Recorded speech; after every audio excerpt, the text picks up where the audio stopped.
욕심 많은 박상인과 빛나는 진주. 옛날 아주 먼 옛날 바다와 맞닿은 풍요로운 마을에 박상인이라는 사람이 살고 있었어요. 박상인은 일찍이 상업에 눈을 떠서 제법 큰 부를 축적한 사람이었죠. 그의 배는 늘 만선의 꿈을 안고 바다를 누볐고 창고에는 비단과 보석, 귀한 향신료가 가득했습니다. 하지만 박상인의 마음은 그 어떤 부로도 채워지지 않는 깊은 우물과 같았어요. 그는 늘 저 많이를 외치며 잠 못 이루는 밤을 보냈답니다. 마을 사람들은 박상인을 두려워했습니다. 그는 돈을 벌기 위해서라면 어떤 수단도 가리지 않았고 약한 자들을 등쳐먹는 일에도 주저함이 없었거든요. 배고픈 어부에게는 헐값의 물고기를 사들이고 빚을 진 농부에게는 가혹한 이자를 매겨 땅을 빼앗기도 했습니다. 모두가 박상인의 탐욕에 혀를 내둘렀지만 그에게 대적할 용기는 없었지요. 그러던 어느 날 박상인의 귀에 솔깃한 소문이 들려왔습니다. 아주 멀고 위험한 바다 깊은 곳에 밤하늘의 별을 품은 듯 영롱하게 빛나는 진주가 있다는 이야기였어요. 그 진주는 평범한 진주와는 달라서 작은 것 위에 놓으면 그 작은 것이 몇 배로 불어난다는 것이었죠. 하지만 아무리 귀한 것이라도 욕심을 부려 너무 많은 것을 탐하면 진주의 빛이 사라지고 모든 것을 잃게 된다는 신비로운 전설이 함께 전해져 내려왔답니다. 박상인의 눈이 탐욕스럽게 빛났습니다. 세상에 그런 진주가 있단 말인가? 그렇다면 나는 천하의 모든 부를 손에 넣을 수 있겠군. 그는 지체 없이 가장 빠르고 튼튼한 배를 준비하고 용감한 선원들을 억지로 모아 그 빛나는 진주를 찾아 나섰습니다.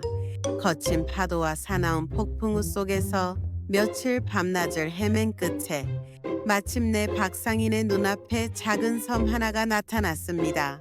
그리고 그 섬의 조용한 해변과 바위 틈에서 정말로 전설 속의 빛나는 진주가 고요히 잠들어 있는 것을 발견했죠. 진주는 달빛을 머금은 듯 영롱하게 빛나고 있었어요. 박상인은 떨리는 손으로 진주를 집어 들었습니다. 그의 심장은 북처럼 요동쳤죠. 그는 진주를 품에 안고 황급히 마을로 돌아왔습니다.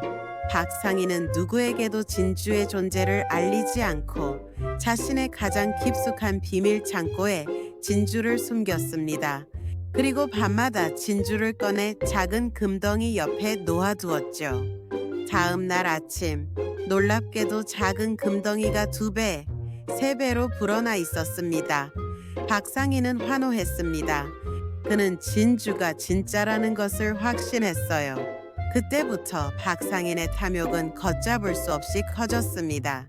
그는 밤마다 진주를 이용해 금은 포화를 불려 나갔습니다. 그의 창고는 발 디딜 틈 없이 귀한 물건들로 가득 찼고 그의 저택은 마을에서 가장 크고 화려한 궁궐처럼 변해갔습니다. 그는 이제 이 마을의 최고 부자를 넘어 왕실보다도 더 큰 부자가 되겠다는 꿈에 부풀었죠. 하지만 박상인의 얼굴에는 웃음꽃이 피지 않았습니다. 밤에는 진주가 사라질까봐 잠 못 이루고 낮에는 누군가 자신의 보물을 훔쳐갈까봐 불안에 떨었죠. 그는 더 이상 이웃과 대화하지 않았고 가난한 사람들에게는 눈길조차 주지 않았습니다. 오히려 그들을 더욱 쥐어짜 자신의 배를 불리기에 바빴습니다. 그의 주변에는 아첨하는 자들만 가득했고 진정한 벗은 단 한 명도 없었습니다. 박상인은 외롭고 차가운 부자일 뿐이었습니다. 어느 날 박상인은 창고에 보물이 너무 많아 더 이상 둘 곳이 없다는 사실을 깨달았습니다. 이 진주를 사용하면 이 세상 모든 재물을 다 가질 수 있을 텐데 그는 진주를 무리하게 사용하기 시작했습니다. 온갖 보석과 금은을 진주 옆에 쌓아두었고 진주에게 더 많은 것을 요구하며 탐욕스러운 주문을 외쳤죠. 그러자 갑자기 진주가 맹렬한 빛을 뿜더니 순식간에 쨍그랑 소리를 내며 박상인의 손에서 떨어져 버렸습니다. 박상인은 깜짝 놀라 진주를 주우려 했지만 진주는 이미 빛을 잃은 채 평범한 돌멩이처럼 변해 있었습니다. 그리고 믿을 수 없는 일이 벌어졌습니다. 그의 거대한 창고에 가득 쌓여 있던 금은 보화들이 먼지처럼 새우르르 사라지기 시작한 겁니다. 비단은 누더기로 변했고 보석들은 평범한 돌멩이가 되어버렸습니다. 그가 진주로 불려 얻었던 모든 부가 한순간에 사라져 버린 것이었죠. 박상인은 절망에 빠졌습니다. 그는 울부짖었지만 아무도 그의 비명에 귀 기울이지 않았습니다.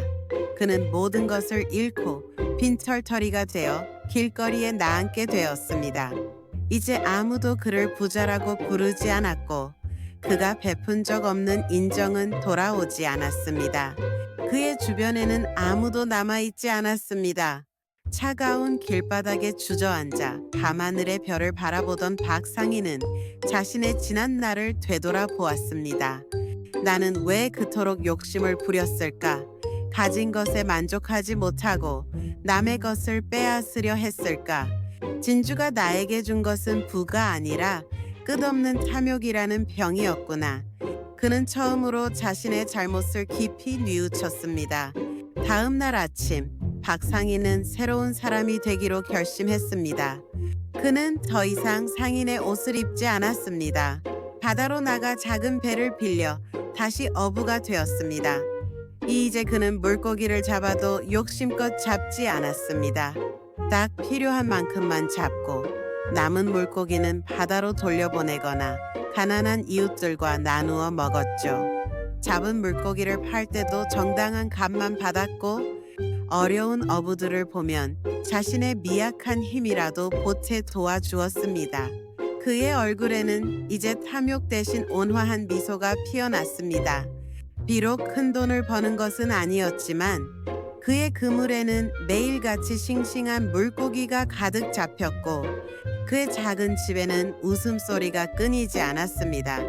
마을 사람들은 변한 박상인을 보고 놀라워하며 그에게 마음을 열기 시작했습니다. 아무도 그를 두려워하지 않았고 모두 그를 진정한 이웃으로 인정했습니다. 어느 날 바닷가에서 그물을 손질하던 박상인의 손에 작은 조개 하나가 잡혔습니다. 조개 속에는 평범하지만 아름다운 빛을 내는 작은 진주가 들어 있었습니다. 이 진주는 마법의 힘은 없었지만 그 어떤 보석보다도 박상인의 마음을 따뜻하게 해주었습니다. 그것은 그가 욕심을 버리고 정직하고 성실하게 살아온 삶의 결실이었기 때문입니다. 박상인은 더 이상 큰 부자가 아니었지만 그는 누구보다도 평화롭고 행복한 삶을 살았습니다. 그는 욕심을 버리고 베푸는 마음이 진정한 재물이며 남과 더불어 살아가는 삶이 가장 값진 복이라는 것을 깨달았기 때문입니다. 이 이야기처럼 우리는 가진 것에 감사하고 욕심을 버릴 때 비로소 진정한 복을 만날 수 있답니다. 욕심은 끝없는 갈증만을 불러오지만 만족하고 나누는 마음은 우리에게 평화와 행복이라는 가장 큰 선물을 가져다 준다는 것을 잊지 마세요.